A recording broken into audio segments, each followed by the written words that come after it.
குடும்பத்தில் உள்ள ஒருவர் மட்டும் தான் குர்பானி கொடுக்க வேண்டுமா அல்லது அனைவரும் குர்பானி கொடுக்க வேண்டுமா?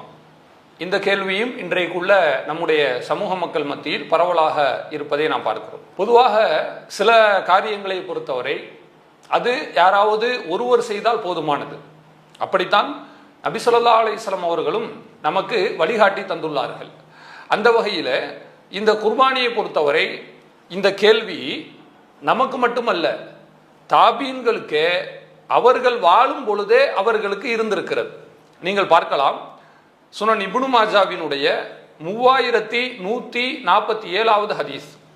அத்தா பின் யசார் என்கிற நபர் அபு அய்யூப் அல் அன்சாரி என்கிற சஹாபியிடத்தில் கேட்கிறார், கைஃப கானத்தி துஹாயா ஃபீக்கும் அலா அஹ்தி ரசூலுல்லாஹி ஸல்லல்லாஹு அலைஹி வஸல்லம், அல்லாஹ்வுடைய தூதரின் காலகட்டத்திலே உங்களிடத்தில் குர்பானி என்பது எப்படிப்பட்ட நிகழ்வாக இருந்தது?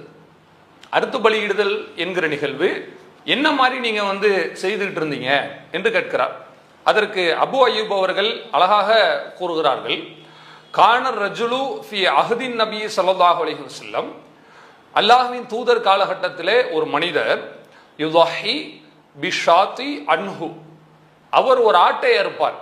அது எப்படி எடுத்துக்கொள்ளப்படும் என்று சொன்னால், அன்ஹு தனக்காகவும் அறுப்பார், வ அன் அஹ்லி பைத்திஹி தன்னுடைய வீட்டாருக்காகவும் அந்த ஒரு ஆட்டை அறுக்கக்கூடியவராக இருந்தார்.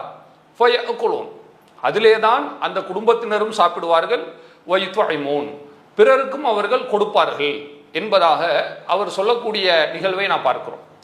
இது அந்த சஹாபி நபி ஸல்லல்லாஹு அலைஹி வஸல்லம் அவர்களுடைய காலகட்டத்தில் நடந்த நிகழ்வாக அவர்கள் காலகட்டத்தில் உள்ள வழக்கமாக சொல்லும் பொழுது இதை நாம் ஏற்றுக்கொள்வது மிக சரியான ஒன்றுதான். அந்த அடிப்படையில் நபி அவர்களுடைய காலகட்டத்தில் ஒரு குடும்பத்தில் உள்ள நபர்கள் அனைவருமே தனித்தனியாக கொடுத்தார்கள்.